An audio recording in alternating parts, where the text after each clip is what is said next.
বন্ধুরা, গত কয়েকদিন থেকে প্রচুর পরিমাণে প্রতিদিনই রাতে বৃষ্টি হচ্ছিল। তো অতিরিক্ত বৃষ্টি হওয়ার ফলে আমাদের বাড়ির সামনে যে একটা দোলা আছে সেই দোলাতে পানি দিয়ে ভরে গেছে। তো কালকে রাত্রে আমি এই দোলাতে একটা কারেন্ট জাল পেতেছিলাম। তো আজকে সকালে উঠে সেই জালটা তুলতে যাচ্ছি যে কি পরিমাণ মাছ ধরেছে আমার এই জালটিতে। তো এবার বৃষ্টি হয়েছে থেকে আজকে প্রথম জাল তুলতে যাব। তো এই যে দেখতে পাচ্ছেন এই রাস্তা দিয়ে আমার ঘাস খেতে যাবে, আর বাম দিক দিয়ে হচ্ছে দোলাটা। তো আমার সাথে অনেকেই গতকাল রাতে এই কারেন্ট জাল পেতেছিল। তো ওই যে দেখুন কয়েকজন মিলে এই জাল তুলেছে এবং তারা ওই জাল থেকে মাছগুলো ছাড়াচ্ছে। তো বিলটাকে দেখতে খুবই সুন্দর লাগে। এই বিলে প্রচুর পরিমাণ মাছ হয়। যদি আগুর পানি অর্থাৎ প্রথম দিকেই পানি হয় তাহলে এখানে প্রচুর মাছ জন্মায়, আর এখান থেকে একটা ভালো পরিমাণ মাছ আর কি মারা যায় প্রতি সিজনে। তো এখানে দেখতে পাচ্ছি যে দুইটা বাচ্চা তাদের জালের মাছ ছাড়াচ্ছে। তো আমার জালটি মানে বহরে অনেক ছোট, মানে লম্বায় ছোট। লম্বা বলতে আপনার জালের হাইট আর কি বোঝাচ্ছে। তো আমার জালটা এমনিতে ছোট জাল। ওই যে সামনে দেখতে পাচ্ছেন ওখানে আমি জালটা পেতেছি। তো এই দেখুন আমার জালে প্রায় প্রচুর পরিমাণ মাছ ধরেছে। প্রায় আধা কেজির মতো মাছ হবে এই জালে আটকেছে। তো এতগুলো মাছ আসলে বাড়তো না, মানে ধরতো না। কারণ এবার প্রথম, মানে এই পানি প্রথম হওয়ার ফলে কেউ আর কি, মানে সবাই জাল পাতে নাই।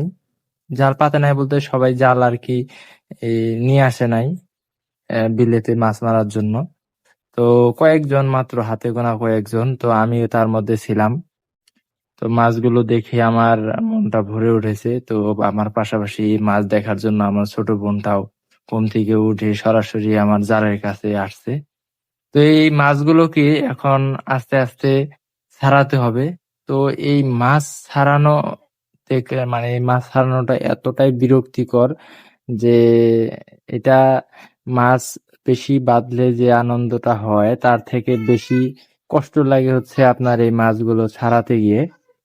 তো এই মাছগুলোকে একে একে প্রত্যেকটাকেই ছাড়াতে হয়। তার মধ্যে যখন ট্যাংরা মাছ অর্থাৎ শিং মাছ এই জালগুলোতে বাঁধে, তখন এই জালগুলোর অবস্থা আরো খারাপ হয়ে যায়। তো আজকে সকালে গরুগুলোকে, মানে গরুগুলা কিন্তু আমার সবগুলোই ভরা। মানে তিনটা যে বকনা গরু আছে আমার, সেই বকনা তিনটাই আর কি গর্ভবতী।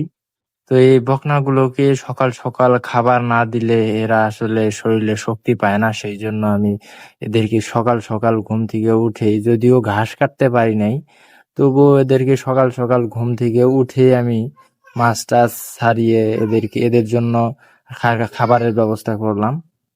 তো এদিকে আমার বাড়ির যে গেটটা, সেই গেটটার উপরে ঢালাই দিয়ে দিছি।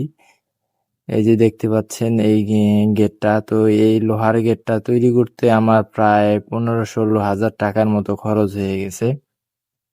তো সামান্য এই বাড়ির সেট আপ গুলো দিতেই প্রায় অনেক টাকা খরচ হয়ে গেছে, যা আমার হিসাবে আসতেছে না। আরো বাকি আছে এই যে বারান্দার গেটটা। তো এই মিলিয়ে আরো এখান দিয়ে পানি পড়ার কারণে মাটিগুলো চলে যায়। তো এখান দিয়েও ঢালাইয়ের চিন্তা ভাবনা আছে যে এখান দিয়ে একবারে ঢালাই করে নিব। তো সিজনের প্রথম কাঁঠালের বিচিগুলা শুকিয়ে দিয়েছি। তো কাঁঠালও যেরকম খেতে স্বাদ, অনুরূপ ভাবে তার বিচিগুলো যদি আপনি রান্না করে খান তাহলে আরো মারাত্মক স্বাদ।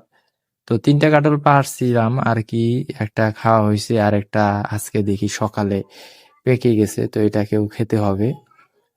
তো এগুলা কিন্তু এখনো পরিপক্ক হয় নাই, আমি কাঁচা থাকতেই, মানে অপরিপক্ক অবস্থায় পেরে ফেলেছি গাছ থেকে, কারণ খাওয়ার ধৈর্য সইতেছিল না। তো গতকাল রাতে আমার ঘাস খেতের জন্য কিছু পরিমাণ সার নিয়ে এসেছি। যদিও এই সারগুলো খুবই সামান্য, তবুও কিছু করার নেই, যদিও টাকা পয়সার একটু সংকটে ছিলাম। দেখুন এই তিনটা বস্তায় আছে, 5টা বস্তা সিমেন্ট আনছিলাম, তার মধ্যে 3টাই খরচ হয়ে গেছে। তো এই যে পরিশেষে ঘাসগুলো নিয়ে আসলাম গরুকে দেওয়ার জন্য। তো ঘাসগুলো দেখেই ছাগলের বাচ্চাটা এগিয়ে এসেছে ঘাস খাওয়ার জন্য। তো আজকের দিনটা মোটামুটি খুবই ভালো। অতিরিক্ত গরমে এই কাজগুলো করতে করতে আমার অবস্থায় খুবই নাজেহাল। তো পরবর্তী কোনো ভিডিওতে